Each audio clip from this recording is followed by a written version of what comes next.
저희 집 옆에 건물이 기분 나쁘긴 했습니다. 겉보기에는 평범한 2층 건물로 별다를 게 없는 집이었습니다. 새 집은 아니고 보통 단독주택의 방 정도. 하지만 거기 사는 사람들은 어쩐 일인지 모두 불행하게 되어서 나왔습니다.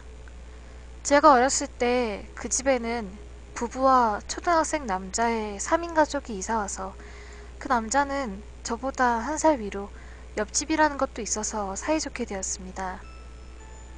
그 가족분들이 이사오고 나서 2년 반 정도 지났을 때였나요? 남편이 경영하고 있던 가게가 망해버려서 빚이 생겨버려서 그 집도 팔지 않으면 안 되게 되어서 결국 어딘가로 이사가 버리고 말았다고 합니다. 모처럼 사이 좋아져서 친구이기도 하고 형이기도 했던 남자아이와 헤어지는 건 좀 쓸쓸했죠.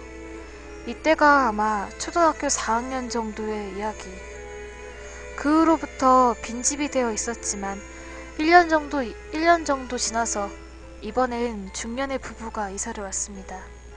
고등학생의 자식이 있었고 역시 전 초등학생이었고 상대는 고등학생이어서 그 집의 아이와는 이야기하지 않았지만 저희 아버지와 그 집의 부인이 굉장히 사이좋게 되어서 그 후로는 가깝게 지내게 되었습니다. 하지만 2년 정도 지났을 때 그 집 아들이 폭주족 같은 단체에 들어가서 거기서 꽤나 위험한 상해 사건을 일으켜서 체포되었다고 합니다. 그게 신문에도 실려버렸던 것이라서 큰일이었고요.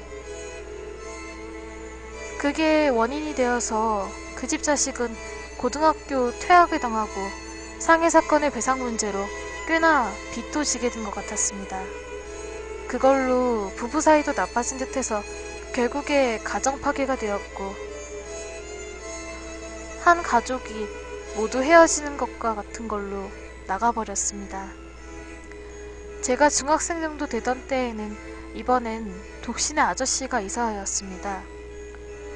직장인 같은 거였겠지만 아침 일찍 나가서 밤 늦게야 돌아오는 사람이어서 당연히 근처에 아는 사람도 없었고, 그리고 그 아저씨는 1년 정도 지났을 때 변사 상태로 발견되었습니다.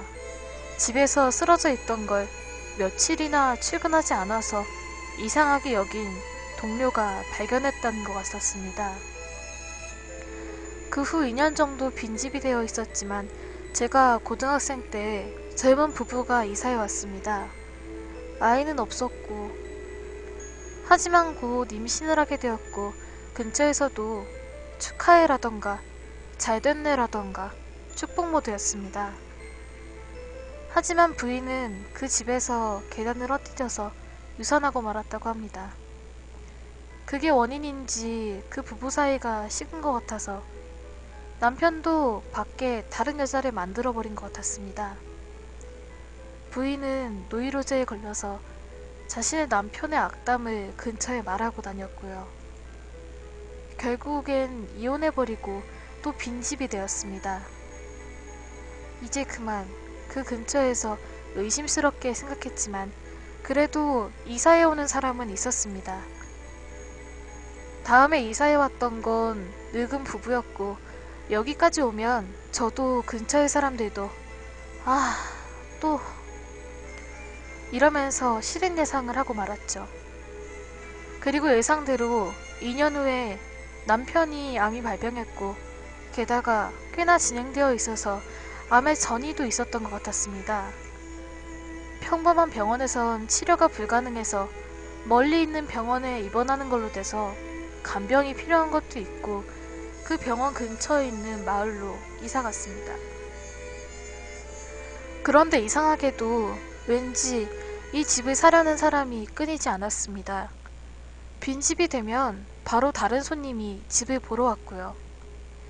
아마 부동산 측에서 가격을 꽤나 싸게 설정해 놓고 있는 것 같지만 뭐 이 정도 불행이 계속되는 악평의 집이니까 가격이 내려가는 것도 당연했습니다. 하지만 그걸 이상하게 생각지도 않고 이렇게 사려는 사람이 있는 것도 사실로 역시 가격에는 적이 없는 걸까요? 직접적으로 유령을 봤다거나 하는 이야기는 듣지 못했지만 절대로 뭔가에 지방령 같은 것이 홀려 있었다고까지 생각하게 됐습니다. 그것보다 부동산에 불재라도 하고 있는 걸까요? 저희 집을 포함해서 근처의 사람들은 이제 그만 그 집에 사람이 사는 걸 무서워하고 있었습니다. 하지만 그래도 집을 보러 오는 사람은 끊이지 않았고요. 하지만 집을 사려고 생각해보러 오는 사람들에게 역시 이 건물은 살면 불행하게 되니까 그만두는 편이 좋다고 말할 수도 없어서 어쩔 수도 없었습니다. 그 뒤에는 동거하는 커플이 들어와서 살았지만 또 불과 반년 만에 나가버렸습니다. 원인은 잘 모르겠고 여기까지 오면 이제 원인 같은 건 아무래도 좋게 되어버렸죠. 이번에는 접객업을 하고 있는 것 같았던 젊은 부부. 어린아이 2명도 있었는데 그 부부 최근 3개월 전부터 부부싸움이 끊어지질 않았습니다. 최근엔 심야에 매일 고함 소리가 들렸고 아이들 울음소리도 들렸습니다. 조속하게 불행이 되는 징조가 나타나기 시작하고 있는 모양이었습니다. 이 정도라면 아마 내년엔 또 빈집이 되어버리겠죠.